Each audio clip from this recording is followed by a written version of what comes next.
The leaven of the gospel. The saints should divest themselves of old traditions. Policy of making good farms and storing up grain.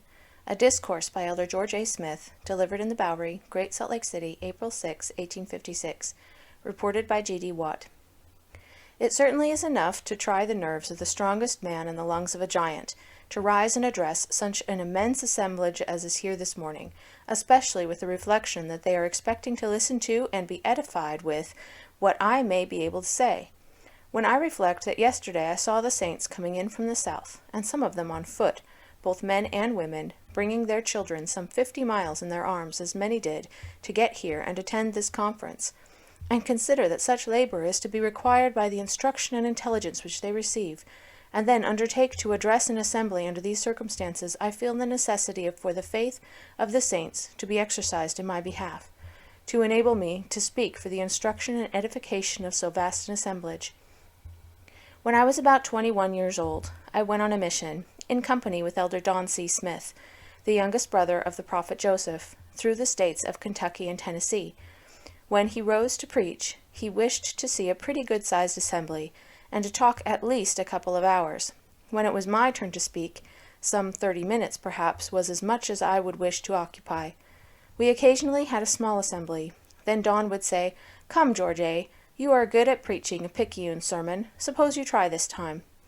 It would seem today as though a picayune sermon would not answer the purpose, if the size of the congregation is the scale in which the discourse should be weighed. It is said in one of the parables that the kingdom of heaven is like unto leaven, which a woman took and hid in 3 measures of meal, until the whole was leavened. In 1830, on the 6th day of April, the Church of Jesus Christ of Latter-day Saints was organized with only 6 members.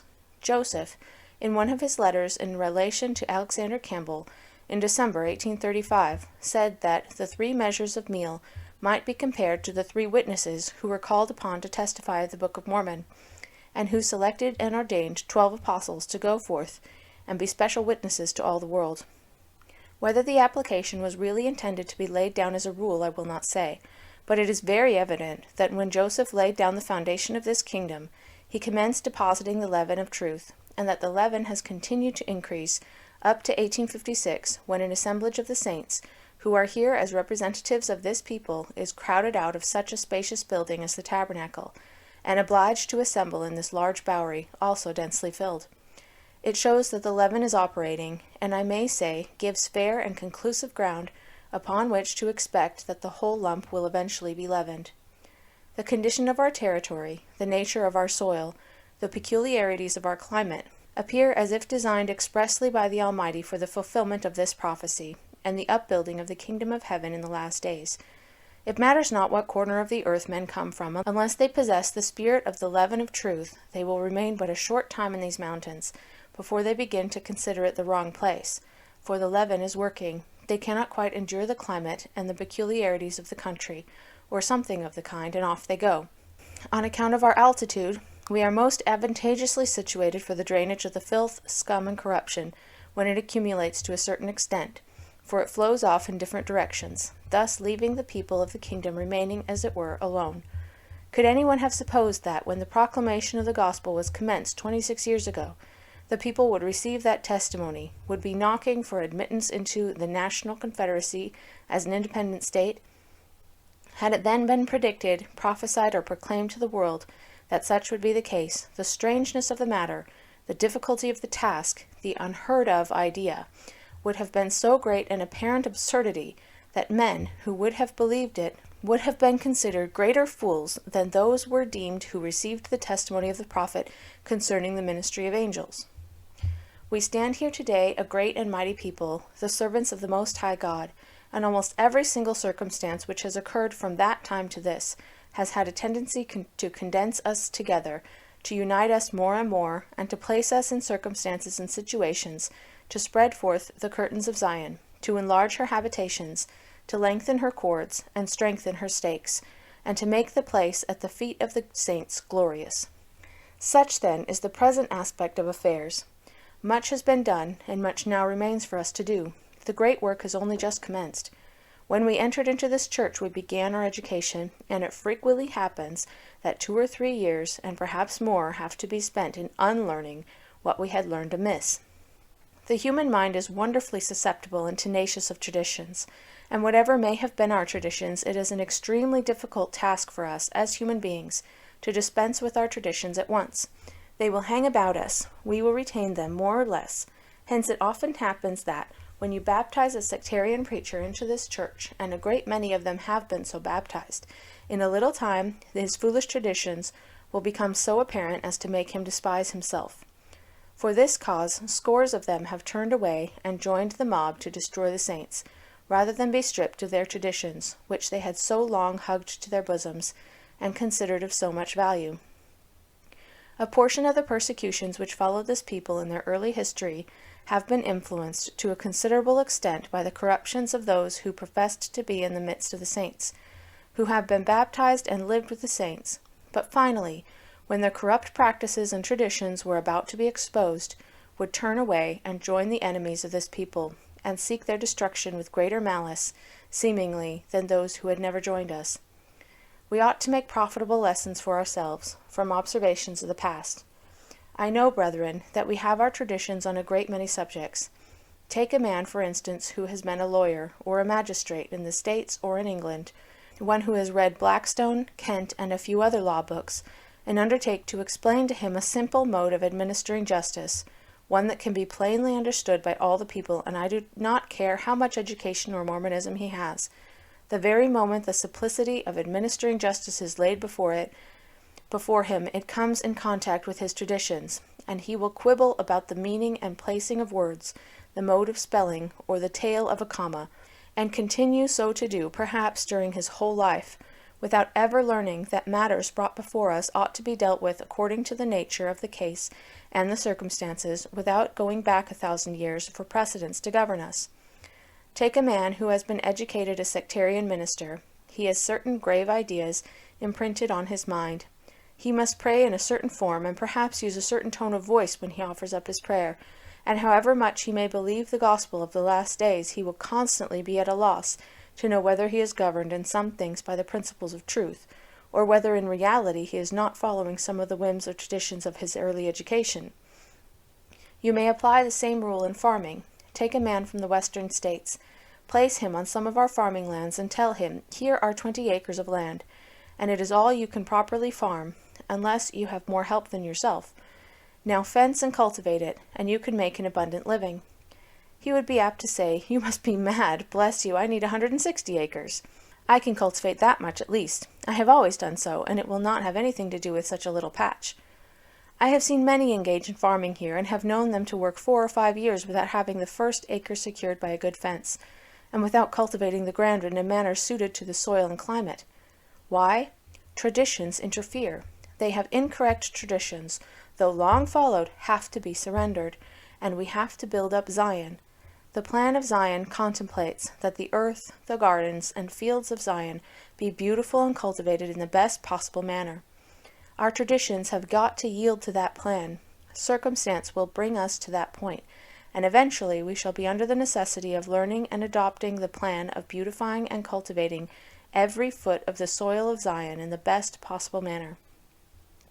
When the saints become instructed, when this people become united as they should be, when they learn things as they should learn them, they will not be subject to the constant and unpleasant annoyances to which they have been subject. Men think there is no necessity of doing anything more than to throw a little seed in the ground and plough it under, that then they are sure of a crop, and often farm without fences, sow their seed without properly preparing the land and attending to it, and then trust in God for the balance. Others think it irreligious to speak upon temporal subjects on the Sabbath day, that it is a violation of the day to talk concerning our business transactions on the Sabbath. If I understand the order of building up the kingdom, it is a spiritual work, on every occasion, to give proper instructions necessary for the good of the kingdom. Very small matters lead sometimes to great results. There are many here, as religious as this congregation looks, who have not got a good fence around their farms. Yet they will kneel down in the morning, perhaps, to offer a prayer. By the time they have got one knee fairly to the floor, peradventure somebody thunders away at the door and cries out, "Neighbor, there are 20 head of cattle in your wheat. They have been there all night, and they are there now."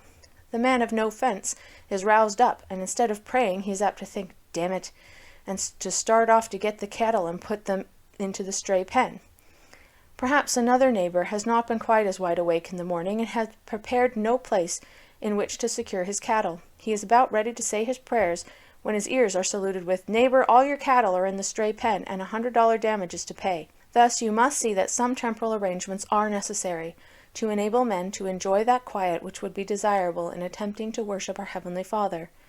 You may think that these small matters amount to but little, but sometimes it happens that out of a small matter grows something exceedingly great. For instance, while the saints were living in Far West, there were two sisters wishing to make cheese, and neither of them possessing the requisite number of cows, they agreed to exchange milk. The wife of Thomas B. Marsh, who was then president of the 12 Apostles, and Sister Harris concluded that they would exchange milk in order to make a larger cheese than they otherwise could. To be sure to have justice done, it was agreed that they should not save the strippings, but that the milk and strippings should all go together. Small matters to talk about here, to be sure, two women's exchanging milk to make cheese. Mrs. Harris, it appeared, was faithful to the agreement and carried to Mrs. Marsh the milk and strippings. But Mrs. Marsh, wishing to make some extra good cheese, saved a pint of strippings from each cow and sent Mrs. Harris the milk without the strippings. Finally, it leaked out that Mrs. Marsh had saved strippings, and it became a matter to be settled by the teachers. They began to examine the matter, and it proved that Mrs. Marsh had saved the strippings, and consequently had wronged Mrs. Harris out of that amount. An appeal was taken from the teacher to the bishop, and a regular church trial was had. President Marsh did not consider that the bishop had done him and his lady justice, for they decided that the strippings were wrongfully saved, and that the woman had violated her covenant.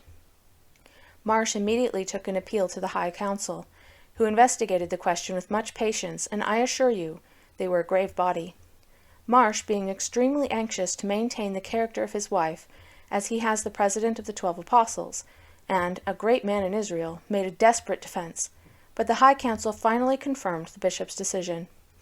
Marsh, not being satisfied, took an appeal to the first presidency of the church, and Joseph and his counselors had to sit upon the case, and they approved the decision of the High Council. This little affair, you will observe, kicked up a considerable breeze, and Thomas B. Marsh then declared that he would sustain the character of his wife, even if he had to go to hell for it. The then president of the 12 Apostles, the man who should have been the first to do justice and cause reparation to be made for wrong committed by any member of his family, took that position, and what next? He went before a magistrate and swore that the Mormons were hostile against the state of Missouri. That affidavit brought from the government of Missouri an exterminating order, which drove some 15,000 saints from their homes and habitations, and some thousands perished during suffering the exposure consequent on this state of affairs. Do you understand what trouble was consequent to the dispute about a pint of strippings?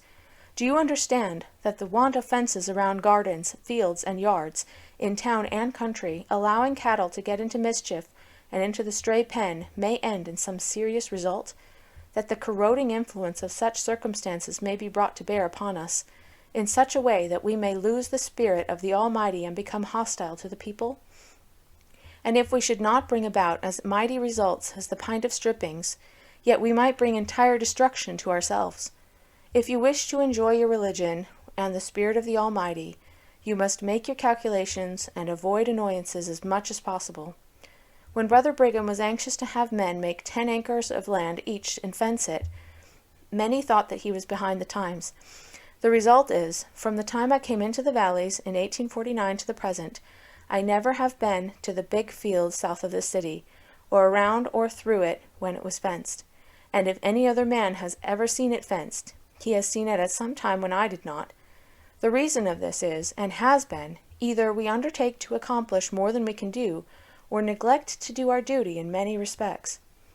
In traveling through the other settlements you will find similar difficulties. I do know that there has been more quarreling, fault-finding, and complaining throughout the settlements south of this country, in consequence of bad fences, in consequence of men neglecting to fence their fields and secure their crops, than from almost any other source of annoyance. People have undertaken to fence far more land than they have ever tried to cultivate as it should be. Brother Kimball requested me to preach on matters of policy, and I have come to the conclusion that the best policy is to undertake to cultivate a little land, and to fence and cultivate it as it should be, and to only keep as many cattle as we can take care of, and keep from destroying our neighbors' crops. In that way, I believe, we will be able to avoid a good many annoyances, and to adopt a great deal better policy than we now have in those respects. In the city of Provo, there has been more grain destroyed every year since I first went there than has been saved, and the main cause has been the want of proper fences. In the commencement of new settlements, we have generally committed an error in undertaking to fence too large a field. When we first established the settlement of Parowan in Iron County, the brethren got together in a general council and took into consideration the priority of fencing a field. I recommended that they should fence 640 acres with a heavy, substantial fence and cultivate it like a garden, and when that was done, then they might increase their possessions. There was not a half-dozen men out of the hundreds who were there who came with me, who agreed with me. I was told that I was no farmer, though they would admit that I had a little experience in preaching. It was urged that my advice, if adopted, would be equivalent to ruining the settlement. Consequently, to avoid a general murmuring throughout the camp, it was concluded to fence in 6,000 acres. We have worked at that job from that day to this, and have not yet had an acre of land securely fenced. They have now come to the conclusion to adopt the identical plan suggested at first, and to fence in a section of land to begin with. There has been a constant complaint about selling the land for fencing, quarreling here and there about cattle doing mischief, and they have become thoroughly converted to the doctrine I recommended. Experience had to teach them the lesson, though it was not so much experience with me, for my father taught me that a man could not raise a crop with any certainty unless he had first fenced his land, and it was considered one of the most ridiculous things a man could be guilty of in a new country, to plant a crop and let the cattle destroy it for want of a fence. Some settlements have made tolerably good fences, but as a general thing, the poles are stretched too long for their size. The points sag down, and should a cow or an ox happen to pass by such an apology for a fence, and understand that it was designed to keep out animals, they would be insulted, and, were it not against the law to fight a duel, you might expect such a cow or ox to give you a challenge for such gross insult. The inhabitants of this county, perhaps, know better how their fences look than I do. I am going to advise my brethren, the farmers, if they have more land than they can fence, to sell, rent, or throw it out to the commons, and secure 1 acre of land at least, and from that to 10, or as much as they can actually enclose as it should be, and then cultivate it in good style. Do not haul off the straw to burn, but save it all, and all the manure you can produce. In this way, Zion can be made to blossom as a rose, and the beauty of Zion will begin to shine forth like the morning. And if the brethren have not learned by experience that this is the course to pursue, by the time they will learn it, I presume a great many have become satisfied that it would be better to avoid many of these annoyances. There has been some grumbling in many of the settlements that the Indians destroy the crops, that they go through the fences and let their horses into the fields. It has been in my way frequently to look at these fields, and, as a general thing, there was no fence there, or if a fence at all, not such a one as would induce any person to go around it. The leaving of bars, the throwing down of fences, have been as often through the carelessness and neglect of white men as of Indians. On one occasion last season I heard a tremendous complaint brought up in a meeting that the Indians had done great damage by throwing their fences down and turning their horses into the fields. But before the meeting was dismissed, it was made apparent that the Indians only traveled the path made by the white man, and were actually more careful than many white men, for they had been seen to take down the fence and put it up again, when white men would take it down and leave it so, or break it by driving over. I recommend as a system of economy that we commence from the year 1856 to avoid these errors, these blunders, that we may escape the results flowing from them. There is another thing that I think by this time has been understood throughout the territory, and that is, that we live in a cold northern latitude, at a high altitude, and that we are liable to have very cold winters. There have been several severe winters already. In the winter of 1849-50, many of the animals belonging to the United States troops perished in Cache Valley. Many have supposed that our cattle were going to live without being fed, that they would run on the range and fat all the winter, as in Central America. This supposition must have been this winter pretty fully exploded. A system of true policy and domestic economy would indicate, then, that we must collect and preserve feed for our animals, and prepare barns and stables to shelter those necessary to be kept for immediate use. At last spring's conference the brethren came in their carriages by hundreds and thousands. I now see numbers of the same persons footing it to this conference with sore feet, walking 50 or 100 miles. What has become of their horses? They are so poor they cannot get up alone, or are out of range, as there was nothing to feed them with. Let us take a valuable lesson from this circumstance and make suitable provision for our stock. So many coming to this conference on foot called to mind some of the history of my early days. I have traveled some 30,000 miles on foot, and a great portion of that distance with a valise on my back, without purse or scrip, to preach the gospel, and I understand something about sore feet. But I must say, when I saw Brother Graves and his wife walking 50 miles to attend conference, and carrying a child, that I thought they were indeed anxious to hear instructions. Says Sister Graves, I came all the way here from England to hear Brother Brigham. I have not yet had a chance, and I am now determined to hear him. I will prophesy that the time will come when they, through faith and perseverance, will come to conference in their carriage. Good domestic policy requires us to be careful in providing such comfort and necessaries as we can produce within ourselves. If we let our sheep perish, our clothing will be scanty, or we shall be forced into the stores to support distant producers. If we let our cattle die, we shall not only lack beef, but our homemade leather will be missing. In short, the difficulties and wrongs which may grow out of such carelessness are numerous. It should by all means be our policy to produce every article which we can within ourselves. These sentiments are strictly within the scope of my religion, and those comforts and conveniences which are constantly in need from day to day are necessary to enable us to perform the duties God requires at our hands. One of those duties is to take a course that will enable us to enjoy the blessings and comforts of life, that we may preserve our health and strength to labor for the upbuilding and spread of the kingdom of God. Much is said in the world, and considerable excitement raised on the subject of women's rights. Complaint is made that the rights of women are taken away, that they have not the privilege of working outdoors like men, have not a chance of voting at elections, of holding commissions in the army and navy, or of being elected to honorable offices in government. Whether women's rights conventions will terminate as did the ladies' rebellion in Hungary in almost a universal war is not now for me to say, but I will say to our Mormon sisters that they have the best prospect of having their rights, of enjoying the privilege of a healthful share of our outdoor labor, of cultivating the gardens, and of aiding in the management of business of any women at present on the earth. For every conference calls for a considerable number of missionaries, who are sent forth to preach the gospel, and to perform other duties in relation to the upbuilding of the kingdom in the last days. This operation leaves many wives and daughters at home, frequently not under the most favorable pecuniary circumstances, and the result is that it calls into requisition their economy, brings out their energies, educates them in matters of business, and I think enables them to exercise as long as they probably may wish to those avocations and duties which custom has assigned to men, but which are so earnestly sought for by the women's rights conventions. If any of our ladies are really anxious for the privilege of cultivating the earth and producing the necessaries of life, they most certainly have a fair field to labor in, and if any lack this privilege, and will let that fact be known, their husbands can be advantageously sent forth to preach the gospel. The various policies now agitating the world indicate the crazy state of its society, all split up into parties, and law and agitation appear to be the general order of the day. Our women, who feel proud to exert their talent in sustaining and administering to the wants of those around them, while the husbands are abroad gathering the saints, or preaching the fullness of the gospel, merit a constant prayer that the Lord will guide, direct, and counsel them, and enable them to fulfill the duties of their several callings.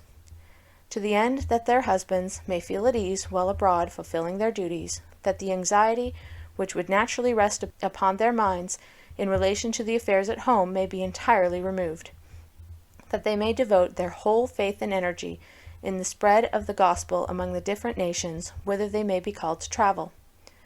Many of us have formerly been very anxious to be made partakers of the privilege of civilizing the Indians, but now we have become exceedingly annoyed with the loose conduct of some of them, and may have felt a bloodthirsty disposition towards them.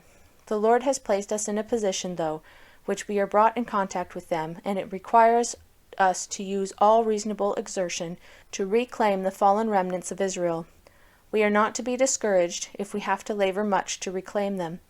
and should not thirst for their blood, nor suffer ourselves to be led into a feeling to shed their blood, but should cultivate a strong desire to ameliorate their condition, in every instance where it is possible so to do. Reflect how long the Lord has borne with us, and our many follies, and learn to labor long and patiently with the children of the forests, that we may peradventure bring them or their children to the knowledge of their fathers. For it is written that the remnants of them shall be saved. After the remnants of Israel shall be gathered in, not many generations shall pass away before they shall become a white and delightsome people. Then we may, perhaps, look back with regret at our present impatience, and at the disposition of some to destroy that race. God created them, and wickedness and corruption have degraded them to their present condition. But according to the education they have had, the code of morals they have learned, they are more moral and virtuous than many of the white men in the world. It is said that men will be judged according to their works, based upon their knowledge that they have been privileged to possess. Now I believe that many of the Indians residing in these mountains have done better according to their opportunities and knowledge than have some of us. We have had far superior advantages, and of course better conduct and a more perfect walk ought to be expected from us. I have frequently observed the feelings of our brethren towards the Indians, and it takes but very little to rouse in some a disposition to kill and destroy them. Of all the policies, that is the worst, for it is much easier, cheaper, and in every way better to feed than to fight them. Aside from that view, in one case you are not guilty of shedding blood, but in the other you bring the blood upon your heads, provided it is not shed justifiably. Occasions may occur, perhaps, when it is necessary to fight them, but they might be far more rare if the brethren would always strictly fulfill their duties. The history of the settlement of most is not all new states have been fraught, checkered, blooded, with the perpetration of cruelties to the Indians. These should learn us a profitable and valuable lesson, and all the brethren should cultivate a disposition to conciliate under all circumstances, and to avoid, so far as possible, every cause of offense between us and these scattered remnants of Jacob. I have always endeavored to exercise a pacific policy, and still believe it to be the best. The past has proven that a few Indians can conceal themselves in the mountains and keep a settlement in a state of constant alarm for years.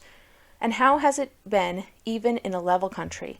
The Florida War cost the government of the United States thousands of lives, some $20 millions, and lasted many years, and after all they purchased a peace when they could not otherwise reach Sam Jones and his party. Billy Bowlegs, when passing through the gallery of portraits in New York City, recognized the likenesses of Generals Scott and Taylor, and said, "I licked both those generals in the Florida War." Peace had to be bought, and presents made, which could have been much easier done at the beginning, and thus have avoided the difficulties and consequent expense and loss of life.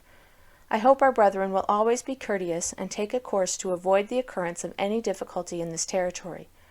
I will return to the subjects of home products. We are so situated that we cannot profitably transport our grain to a market outside our borders, nor in case of scarcity easily bring grain here. For these reasons, prudence would dictate us to make timely and suitable provisions for storing all surplus, that in case of famine or great scarcity we might have a supply of bread. The Emperor of China has a policy for the preservation of the people of his empire, something like this. He receives 1/5 of all the grain produced, and stores it up against a day of scarcity. That country is so well provided with canals that in case grain is cut off in any portion of the empire, breadstuffs can be easily furnished to the people, and even in case of a general famine, the immense population could be sustained for some years from the imperial stores which have accumulated. We, as well as others, should learn to store our provisions when there is plenty, that we may be prepared against a time of need. The first presidency, from time to time since we came here, have taught that it was necessary for us to provide against a day of famine and great trouble, and that it was not only necessary for us to provide for ourselves, but also for the thousands and millions who are flocking to these mountains for shelter from the calamities that are at fast falling upon the world. A goodly share of the human race are now in extreme destitution, and those who are not in very straitened circumstances manifest great wrath towards each other, and war and cruelty are the consequent results. Millions and millions of funds are diverted from the industrial channels and invested in the operations of war, leaving multitudes of people in a state of utmost destitution. The grain ports of Russia have been closed for a long time. The war question continues to grow still more complete, and as the perplexity increases, multitudes more are deprived of necessary food. These derangements are constantly increasing and will increase, and the time is not far distant when millions of people will fly to these valleys as the only peaceful, plentiful place of refuge. Then it becomes the saints to store up food for themselves, and for the hosts who will come here for sustenance and protection. For as the Lord lives, they will flow here by thousands and millions, and seek bread and protection at the hands of this people. I lately asked one of the brethren why he had not built a house. Said he, I thought we might be driven away from here, and I should lose my labor. You can understand what I think about being driven, for I calculate that the Lord has got his children into the mountains, where he can handle them at his pleasure, and he is perfectly willing that we should stay here, and will not suffer our enemies to drive us unless we rebel against him. And I do not presume that we shall do that. We are so nicely situated that when a man gets uneasy, or feels like leaving, he can travel over the rim of the basin and disappear in far-off regions of gold and plenty, where the comforts of life abound. And that is all he cares about. When a man apostatizes from this church, rejects the authorities of the priesthood, and rebels against the principles of the gospel, he cares no more for anything spiritual, or what pertains to pure religion, than the wild bull of the plains. All he cares about is to satisfy his appetites, gratify his lusts, and be filled with the good things of the earth. I have heard numbers of such persons say, From this day on I care nothing about religion. It is only for myself, my family, and the things we can get that I care about. When a man begins to think that Brother Brigham is stringent in his measures, and to feel that there is not room enough, that he cannot get enough land, the next thing is he will be seen drunk in San Bernardino or somewhere else, although he did not go there with the intent to get drunk. But that is the natural result of losing his spirit of the Almighty. It actually does seem that the Lord has placed us in the most complete position for getting rid of all such characters, and occasional seasons of scarcity, occasional dry years, occasional visits of grasshoppers, and an occasional severe winter, produce constant annoyance in the midst of those who wish to get into paradise in a hurry. If those who are disposed to complain will but reflect a little, they will understand that we are actually situated in the best country in the world. Do any of you recollect when you used to have the ague 13 months in the year? Do you recollect of ever calling upon an elder to lay hands on the sick, and of his beginning to shake when he was attending to the ordinances? Can you not recollect that at times in Nauvoo there would not be a house without 2 or 3 sick persons in it a great portion of the year? And when a heavy person died there, do you not remember that it was as much as we could do to get enough men round the coffin to lift it, because we were all so used up with the ague, and were so very sickly? Is it so now? Are 9 out of the 10 brethren sick here? Do you go to your houses and find a couple shaking on one bed, another in a fever, and a child on the floor unable to get up, and perhaps not one in the family able to get another a drink of water? You can remember such scenes in our former locations. But you are now in a country where these things are comparatively unknown. Do you recollect the time when in the midst of agues that the only nourishment many could give the sick was a coarse corn dodger? Corn was often not worth more than 12 cents a bushel, but you could not always get out to carry it to the mill, and when you could, you often found the mill so constructed that it would grind 2 kernels into one, and such was the nourishment for the sick. Every night the sickly season was talked of, and that sickly season lasted all that part of the year in which we wanted to be working raising bread.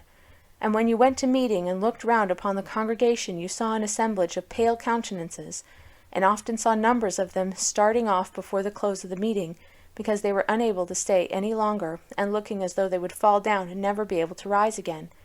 But I now challenge the world to produce a healthier-looking congregation than this. I have heard some say that they were bothered to get provisions, but if there is a fatter, hardier-looking congregation in the world, I do not know where it is, and I challenge the world to produce one. Some have been asking me what I was going to say at Washington about our present scarcity, and I gave them to understand that I should tell them that I was about the only person in the territory but what had plenty to eat, and that the people had thought best to send me away for fear I would get too lean. The health which has been enjoyed by this people since they have been in the mountains exceeds all bounds of previous belief. Through exposure in crossing the plains and during our persecutions, has resulted a great portion of the small amount of disease that has appeared among the community. Notwithstanding all these circumstances, the health and the manifold blessings conferred upon us, some have been discontented. I have known men to come here so poor that they had to beg the first meal of victuals, and by working 3 or 4 years become independently rich. But still they alleged that the country was so hard that they could not live in it, and that they must leave because they had to pay so many taxes, and because so many difficulties surrounded them. I have seen those same men lying on the banks of the Mississippi shaking with the ague, and begging me to administer to their wants, and I suppose they think they will be pretty happy if they can only get back there again. These facts display the weakness of human nature, indicate that our feelings are liable to fluctuate, that our memories are often short and our dispositions uneasy. These tabernacles must be dissolved, but it is our duty to exercise our talents to the best advantage and to perform the most good in our power, that we may rightly fulfill the end of our creation, benefit our fellow men, and be prepared for the next state of existence. Let us then be careful not to defile ourselves or corrupt our way before the Lord, not to have our integrity tarnished, but to live in humility and in righteousness all our days. Of all men upon the face of the earth, we are the most favored. We have the fullness of the everlasting gospel, the keys of revelation and exaltation, the privilege of making our own rules and regulations, and are not opposed by anybody. No king, prince, potentate, or dominion has rightful authority to crush and oppress us. We breathe the free air. We have the best-looking men and handsomest women, and if they envy us our position, well they may, for they are poor, narrow-minded, pinched-backed race of men, who chain themselves down to the law of monogamy, and live all their days under the dominion of one wife. They ought to be ashamed of such conduct, and the still fouler channel which flows from their practices, and it is not to be wondered at that they should envy those who so much better understand the social relations. I have offered these remarks on the subject of policy, in a rather rambling manner, something like the person who is told that he did not speak to his text. Very well, says he, scattering shots hit the most birds. May the Lord bless us all, and prepare us to enter his kingdom. Amen.